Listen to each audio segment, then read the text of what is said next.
श्री सनातन धर्म की जय।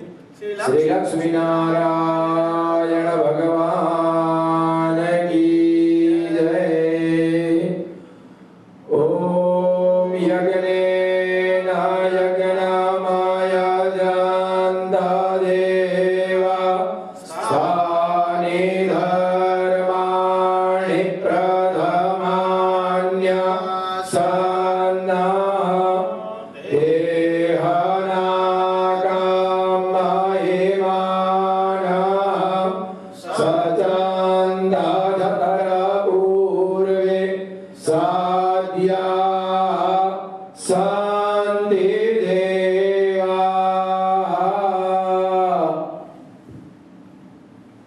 श्रीमन्नारायण श्रीमन्नारायण श्रीमन्नारायण श्रीमन्नारायण श्रीमन्नारायण श्रीमन्नारायण श्रीमन्नारायण श्रीमन्नारायण लक्ष्मीनारायण लक्ष्मीनारायण लक्ष्मीनारायण लक्ष्मीनारायण यज्ञनारायण यज्ञनारायण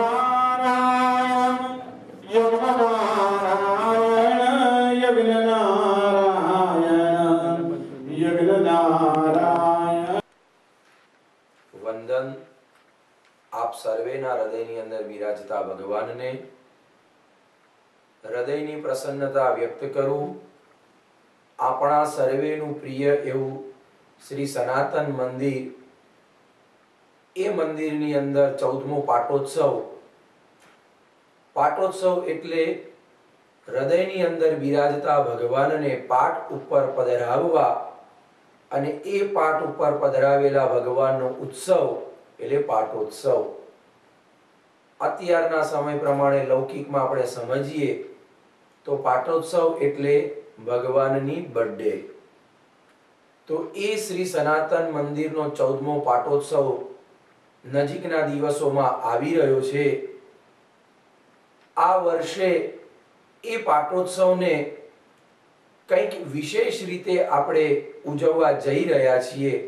આમ તો દર વર્ષે દિને દિને નવમ નવમ દર વર્ષે પાટોત્સવમાં કંઈક નિત્ય કંઈક નવા કાર્યનું આપણે આયોજન કરીએ જ છીએ.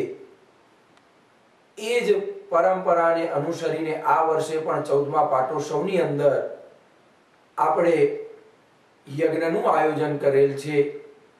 પાટોત્સવની તારીખો છે 23મી જુલાઈ, 24મી જુલાઈ, 25મી જુલાઈ અને 26મી જુલાઈ.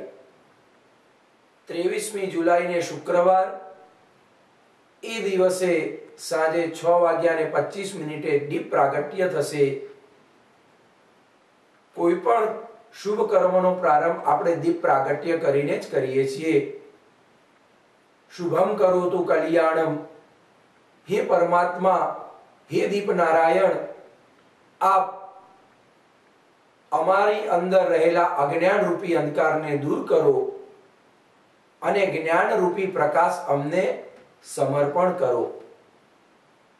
તો 6:25 દીપ પ્રાગટ્ય, ત્યારબાદ યજ્ઞના અંગીભૂતમાં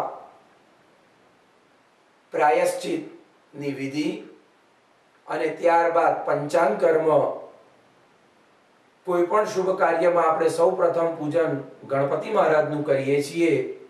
કારણ પહેલા સમરૂ ગણપતિ દેવા વિઘ્ન લેજો કાપી રે વાલા, વિઘ્ન લેજો કાપી રે વાલા.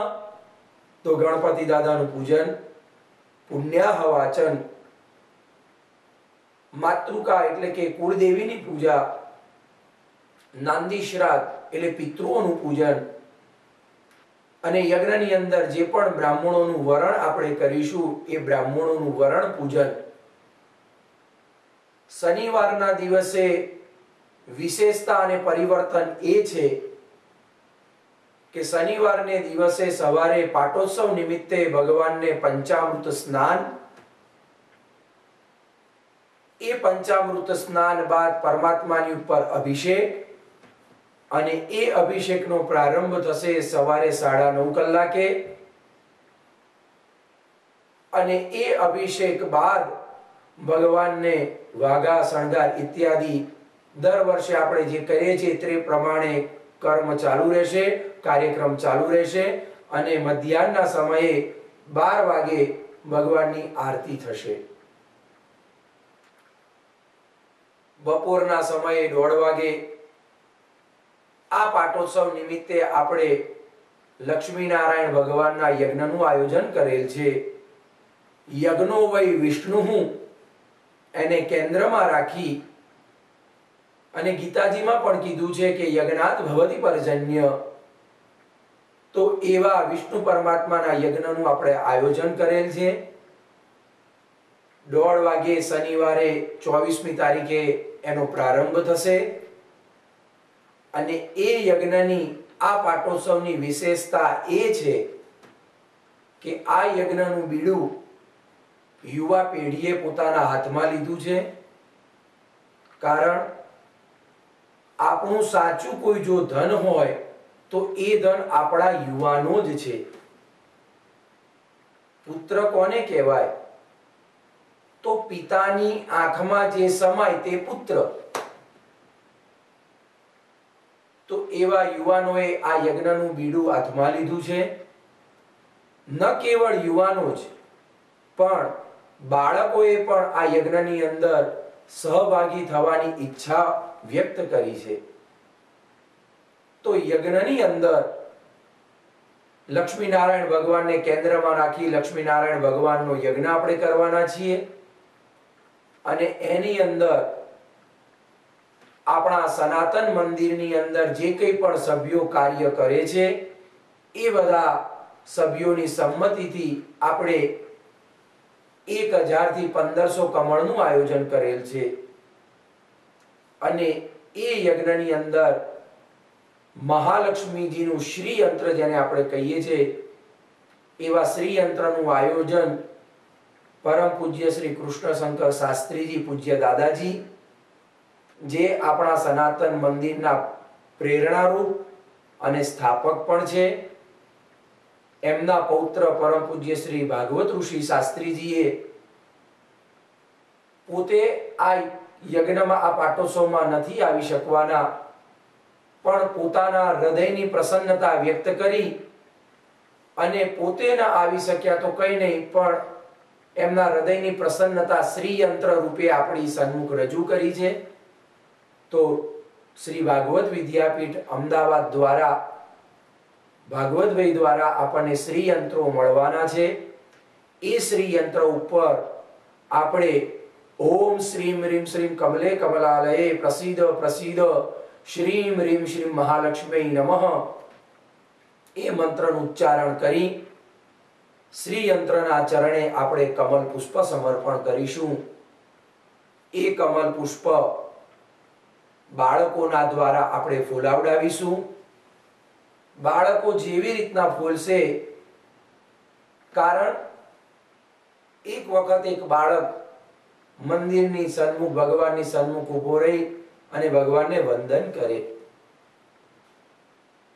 બાળકે ABCD બોલી નાખી, A to Z બોલી ગયો, અને પછી પરમાત્માને પ્રાર્થના કરી કે પ્રભુ, હું A to Z બોલી ગયો છું, હવે તને જેવી યોગ્ય લાગે એવી તું પ્રાર્થના બનાવી લેજે, અને એ પ્રાર્થનાનો તું જાતે જ સ્વીકાર પણ કરી લેજે. બાળકોની અંદર સૌથી મુખ્ય વસ્તુ હોય છે એ નિષ્કામ હોય છે, એમની અંદર સ્વાર્થ નથી હોતો. તો બાળકોએ પોતાની ઈચ્છા વ્યક્ત કરી છે. બાળકોના દ્વારા જ આપણે પુષ્પ ફૂલાવીશું, કમળ પુષ્પ, અને એ કમળ પુષ્પ બાળકોના દ્વારા શ્રી યંત્રનું પૂજન, તિલક, અક્ષત સમર્પણ કરી અને શ્રી યંત્રના ચરણે આપણે કમળ પુષ્પને સમર્પણ કરીશું. ન કેવળ બાળકો પૂરતું, પણ આપણા સનાતન